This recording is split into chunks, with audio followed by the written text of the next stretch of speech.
Welcome witches, I'm Allie the Bronx Witch, and in this video I am going to talk to you a little bit about the holiday of Yule. We're going to talk about where Yule falls on the wheel of the year, as well as the calendar. Most of us use the Gregorian calendar. I'm going to talk to you a little bit about some traditional Yule practices versus some modern practices, and I'm going to give you some ideas on how you can celebrate this beautiful pagan holiday.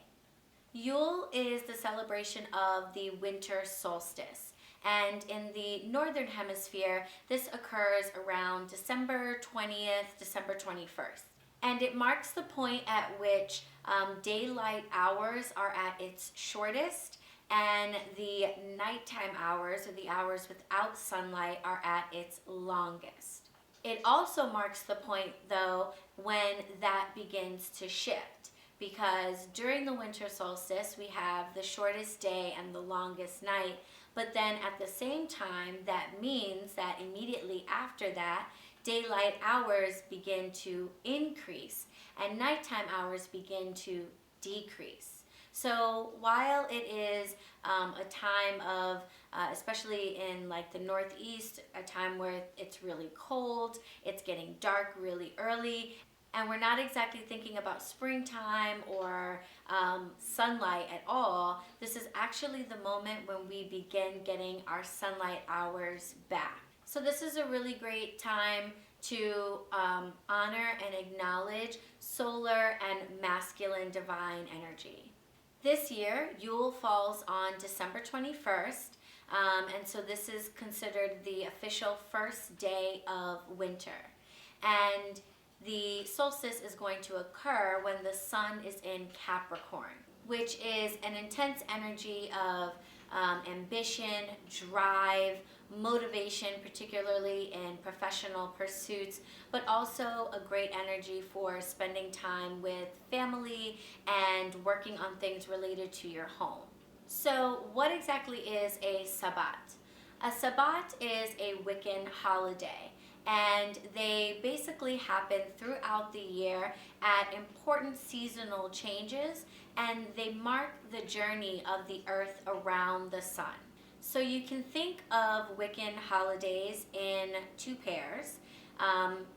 As you probably already know by now, but if you don't, I'll tell you, the balance of masculine and feminine energy is incredibly central to the Wiccan belief. It's very important to us that we honor both the feminine and the masculine aspects of deity and of everything, really, because everything is a balance of masculine and feminine energy. So that's really important to Wiccans. So our yearly celebrations really reflect this. We have the Sabbats, which focuses on honoring and celebrating divine feminine energy as represented by the astrological symbol of the moon. And when it comes to the Sabbats, we are honoring masculine divine energy by holding celebrations based on the cycle of the earth around the sun. There are 8 Sabbats in what is called the Wheel of the Year, and most Wiccans consider the new year to be on October 31st, Samhain, Halloween, and so that makes the winter solstice the second Sabbat of that calendar year. As a side note, personally, that's always made a lot of sense to me. Like, why would the new year be like in the dead middle of winter when everything is barren and everyone's kind of like lethargic and tired and like food is running out and stuff like that? To me, it makes more sense to celebrate the beginning of the year either the pagan way at the end of the summer, where you kind of turn your attention to starting fresh and like preparing yourself to start new, or starting your year in the spring, which was the way the Romans did it, where once the winter is done and the spring starts in like March, then you start envisioning a new year has happened. I don't know, that's personal. So the winter solstice has been celebrated by every group of people for all of history. And this makes perfect sense because, as you can imagine, as a human race, we used to be far more agricultural, far more in tune with the earth and its changes. And so anything having to do with the changes of the seasons or any major astrological events that impacted what was happening here on the surface of the earth was really important and of incredible significance to people who relied on these events for their survival. So regardless of what the name for the celebration was, the winter solstice is something that you can trace back to all different types of groups of people, different religions, different traditions. It really kind of doesn't matter. The winter solstice, along with the other solstices and equinoxes, have always been important to us humans because we rely on the earth to give us the things we need to survive. But the holiday of Yule, and the word Yule, comes specifically from the Scandinavian tradition of a holiday to celebrate the winter solstice called the Feast of Jule, or the Feast of the Wheel. And it was a time for people to come together and celebrate the return of the sun. As you can imagine, being agricultural based, not having many hours during the day for planting, farming, harvesting, and not having a lot of sunlight to provide growth to your plants or warmth to your animals was really a struggle for agricultural people. So the moment where the sun began to return to us and we began to have more sunlight hours was an important moment to mark and to celebrate. So to celebrate the rebirth of the sun, there was much merriment and drinking, basically all night partying. The festival often lasted for multiple days that would culminate on the actual day of the winter solstice. It was traditional for people to feast on root vegetables and on meats that had been slaughtered at the start of the winter time. And it is also where we see the custom of the burning of the Yule log. So basically what would happen is families would go out and choose a tree from their property. They would cut it down and bring it into their homes, the entire tree. And then they would stick one end of the tree into the hearth, into the fire, and allow the entire thing to burn, sometimes over the course of a few days.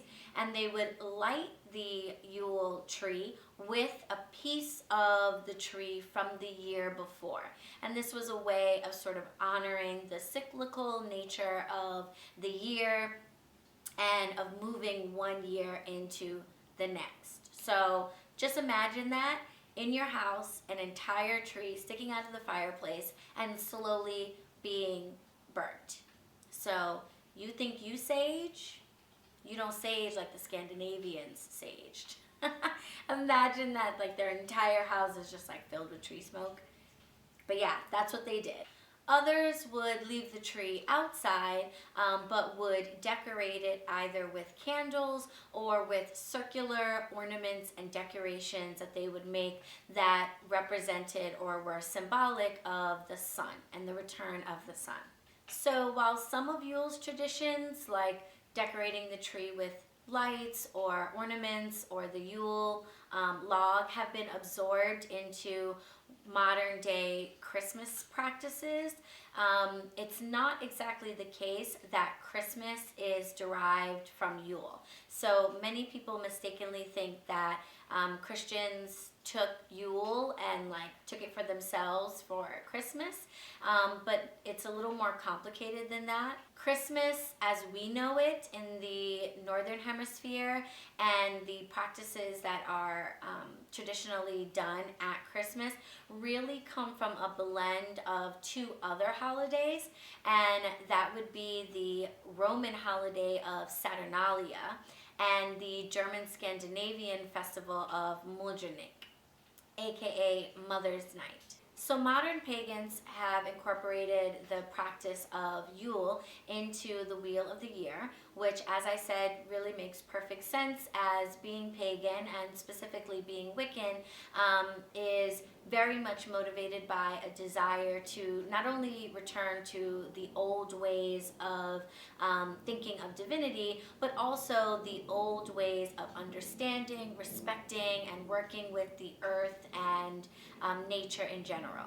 And so most modern pagans have adopted the practices that were common at Yule, such as bringing a Yule tree into the house, decorating it with lights and orbs or circular ornaments, decorating their homes with apples and oranges, both of which represent the sun and masculine energy. The practice of cooking a meat animal, roasting a meat animal, or making dishes out of root vegetables for those Wiccans that don't eat meat, feasting on other traditional Anglo-Saxon dishes, and telling the folklore story of the Oak and Holly Kings. But it's important to note that while many, if not most, Wiccans celebrate this Sabbat, you don't have to be Wiccan to do so, and plenty of witches, plenty of pagans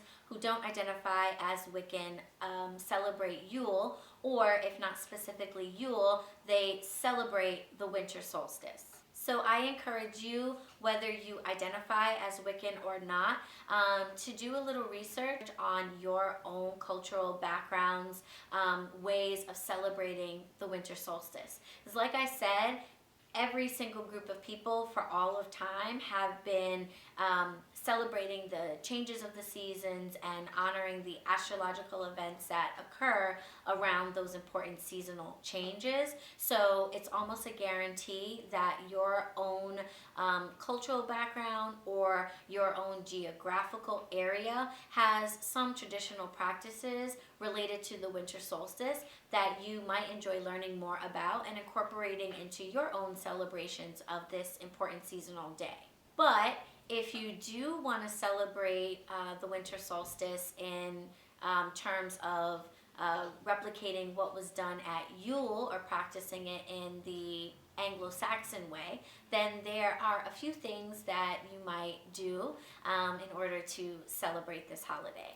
So I'm going to start off with some low-key ideas. So you can decorate your home or decorate a tree or create gifts out of dried apple slices or out of orange slices. The orange being a pretty obvious symbol of the sun, and the apple being both a symbol of fertility and agricultural growth, but the apple also is a round orb, and in the center of it, as you probably know by now, has a 5-pointed pentagram. So it is a great symbol if you are trying to kind of witchify your decorations.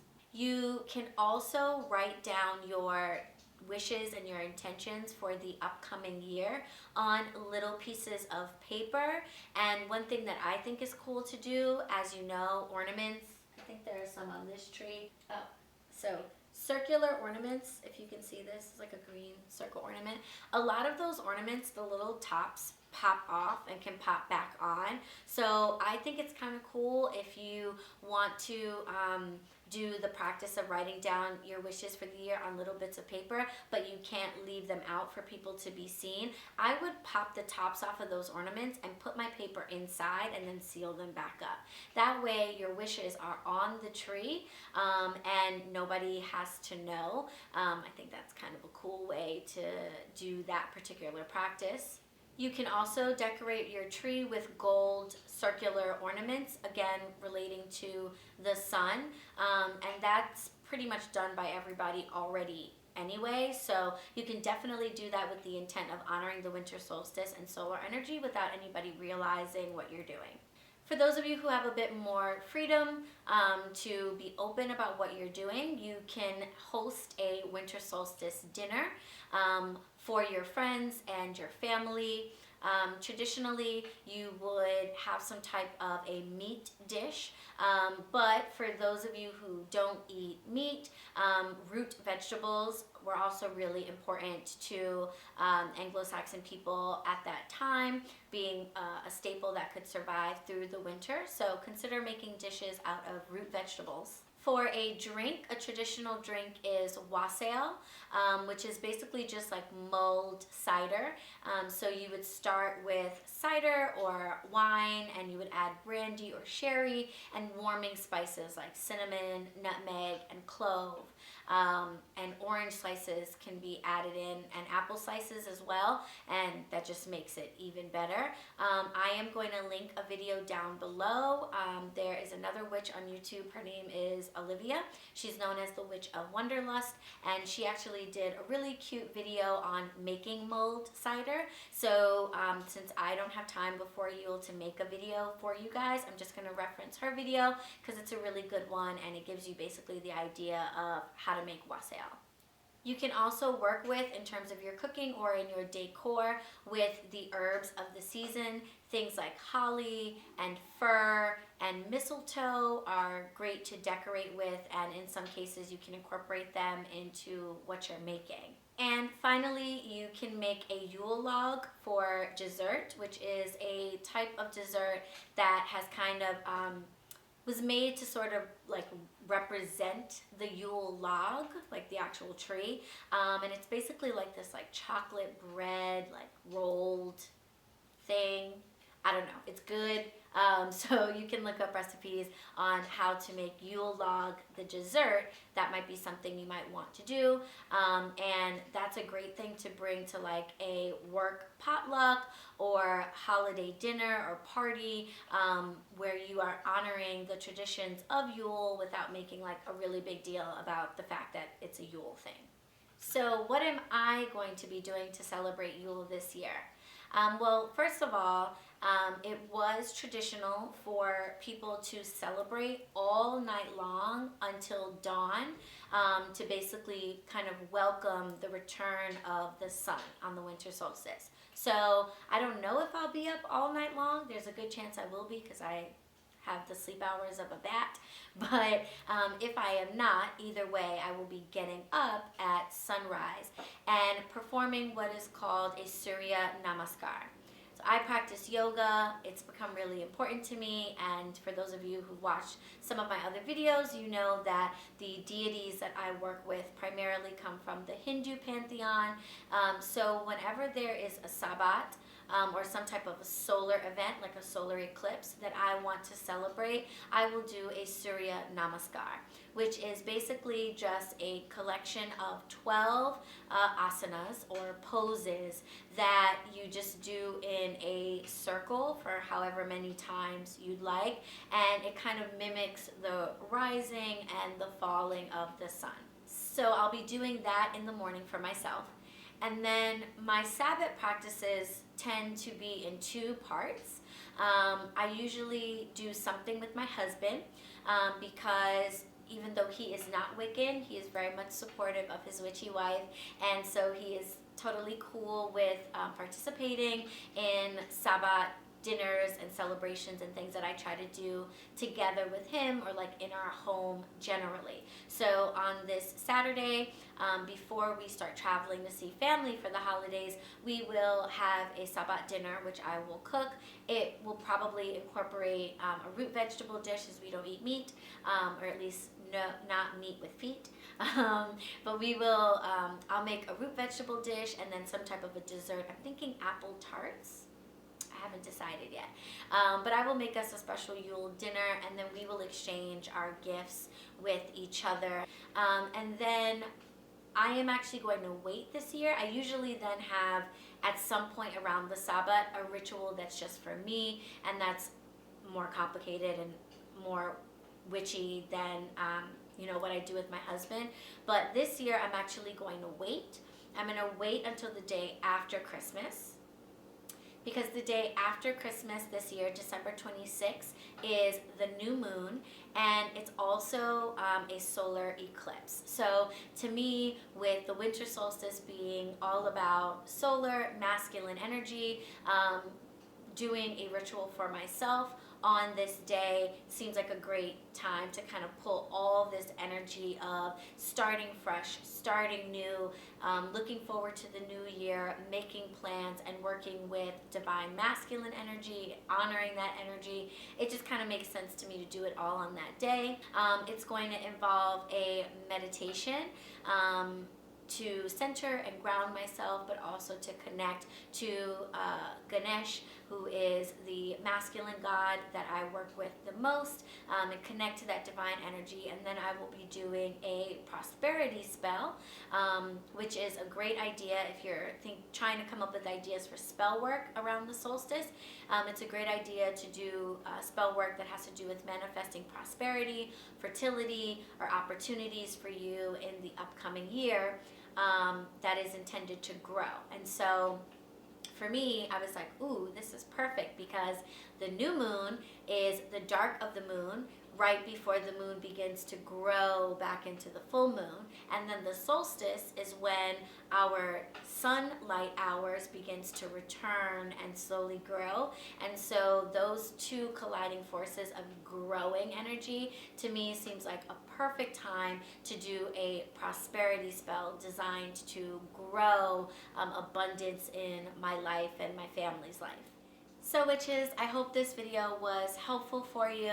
I truly hope that however you decide to celebrate it, it is a time full of fun, joy, maybe some drinking, lots of great food, friends, and family.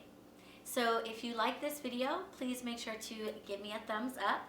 If you have any comments or questions for me, just leave them for me down below. And of course, subscribe, subscribe, subscribe.